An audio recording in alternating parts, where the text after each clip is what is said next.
How I Became Fluent in English. Hello, and welcome to another useful story at the English Great Stories channel, your go-to channel for personal growth, inspiration, and life-enriching stories. Today, I'm thrilled to take you on a personal journey, one that transformed my life and opened up a world of new opportunities. Today's story is all about how I became fluent in English. Now, if you're someone who's ever struggled with learning a new language, or if you're currently on the path to mastering English, this story is just for you. We'll dive deep into the strategies, the struggles, and the triumphs that marked my journey from a hesitant learner to a confident, fluent speaker. And of course, I'll be sharing some long and concrete examples along the way, so you can see how these tips can be applied in real life.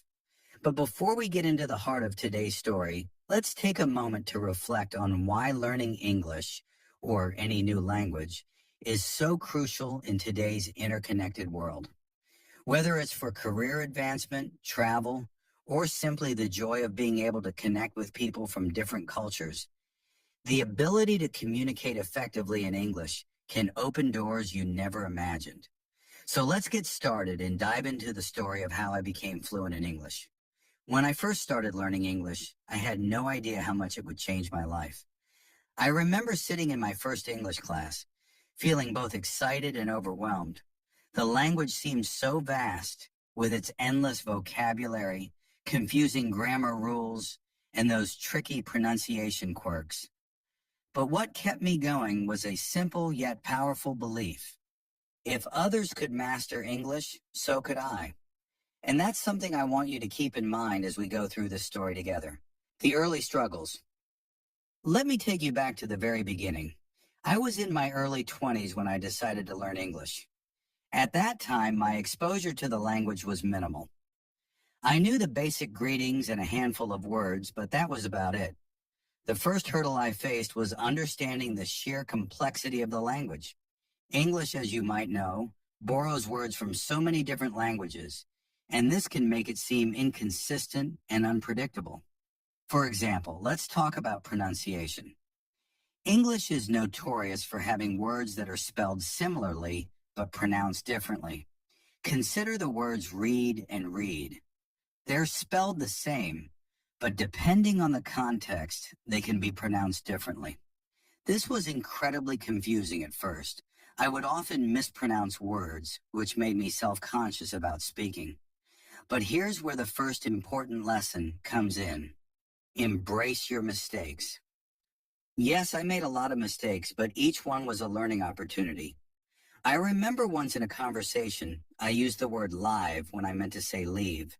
It was a simple mistake, but it taught me the importance of context and how even small errors can change the meaning of what you're trying to say. The role of immersion.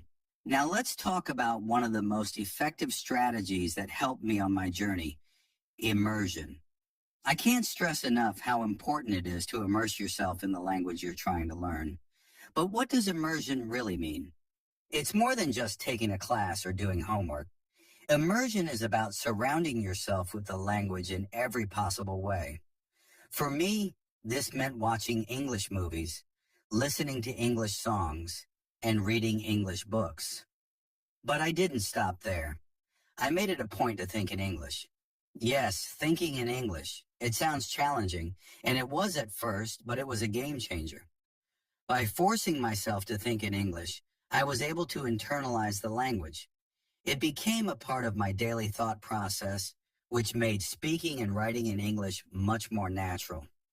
Let me give you a concrete example. I used to watch movies with subtitles in my native language. This helped me understand the plot, but it didn't help much with my English. So I switched to English subtitles and eventually no subtitles at all. The first few times were tough. I missed a lot of details and had to rewatch scenes to catch the dialogue. But gradually my listening skills improved, and I started picking up new vocabulary without even realizing it. The power of consistency. Another key factor in my journey was consistency. Learning a language is not something you can do sporadically and expect great results. It requires regular practice. I made it a point to dedicate at least an hour every day to improving my English.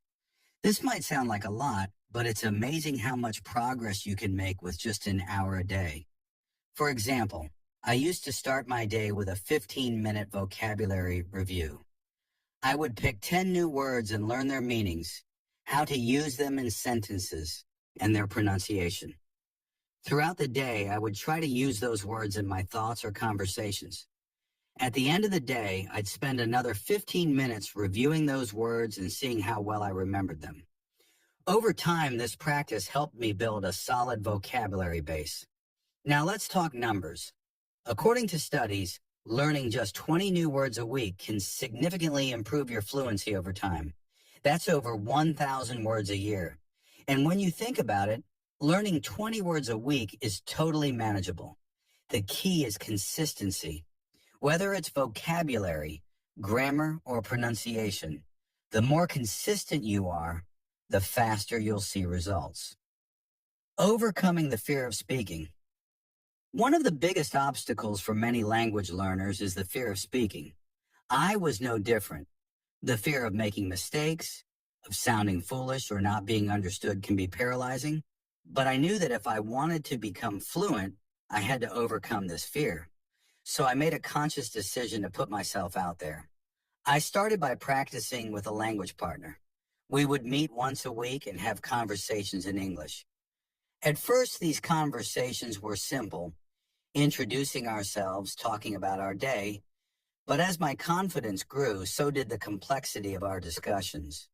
We started talking about current events, our opinions on various topics, and even telling jokes.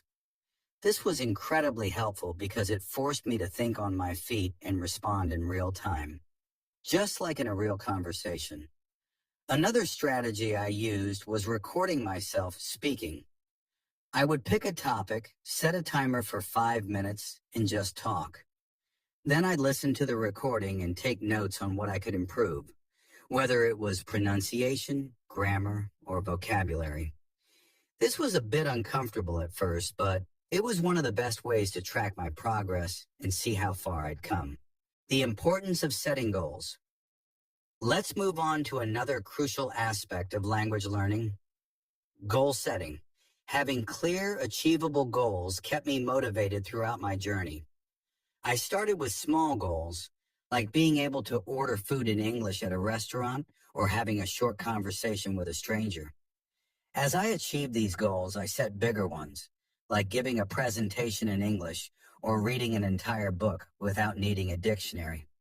For example, one of my long-term goals was to be able to read and fully understand a novel by an English author. I chose a book that interested me, something that wasn't too difficult, but still challenging enough to push my limits. It took me a few months, and I had to look up a lot of words along the way, but the sense of accomplishment I felt when I finished that book was incredible.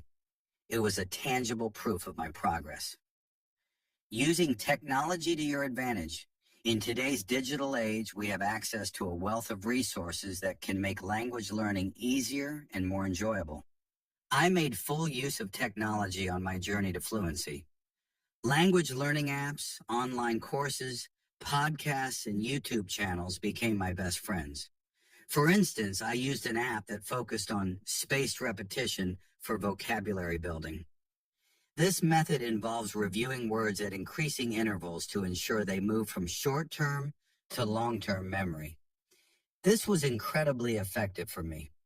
The app would remind me to review words just as I was on the verge of forgetting them, which helped reinforce my memory. I also subscribed to a few podcasts where native English speakers discuss various topics. Listening to these podcasts not only improved my listening skills, but also exposed me to different accents and slang. This was particularly useful when I traveled to English-speaking countries and encountered regional dialects. Understanding cultural context. Language is not just about words and grammar, it's also about culture. Understanding the cultural context behind the language can greatly enhance your fluency. This was something I realized later in my journey, but it made a huge difference. For example, certain phrases or idioms in English don't make sense unless you understand the cultural reference behind them. Take the phrase raining cats and dogs. It's a quirky way of saying that it's raining heavily, but without knowing the cultural background, it might sound bizarre. To immerse myself in the cultural aspect of English, I started watching TV shows, movies, and reading books that were rich in cultural references. I also made an effort to learn about the history and customs of English-speaking countries. This not only made me more fluent, but also allowed me to connect with native speakers on a deeper level, celebrating milestones. One of the most rewarding parts of my journey was celebrating the milestones along the way. Learning a language is a long process, and it's easy to get discouraged if you only focus on the end goal. That's why it's important to acknowledge and celebrate the progress you make, no matter how small. For example, I remember the first time I had a dream in English. It might sound silly, but it was a big deal for me because it meant that English was becoming a natural part of my thought process. I also celebrated the first time I was able to have a conversation with a native speaker without feeling nervous or self-conscious. These milestones might seem small, but they were incredibly motivating. They reminded me that I was making progress, even when it felt like I was stuck. So I encourage you to celebrate your own milestones, whether it's learning a new word, understanding a difficult sentence, or successfully communicating in English. The ongoing journey.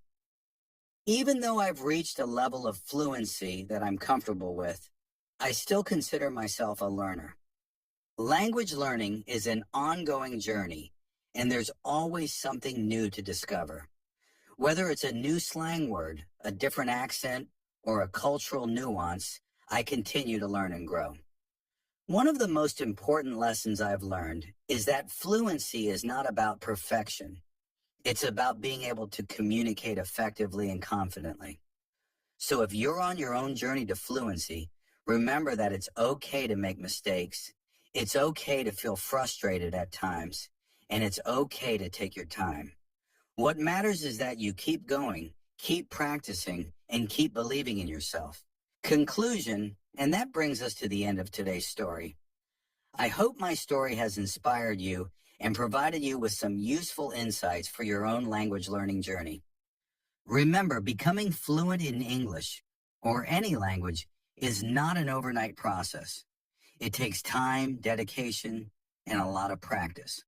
But with the right mindset and strategies, it's definitely achievable. If you enjoyed this story, don't forget to subscribe to English Great Stories and share it with anyone who might benefit from it. And if you have any questions, thoughts, or experiences you'd like to share, feel free to reach out. I'd love to hear from you. Thank you for joining me today. Keep learning, keep growing, and I'll see you in the next video.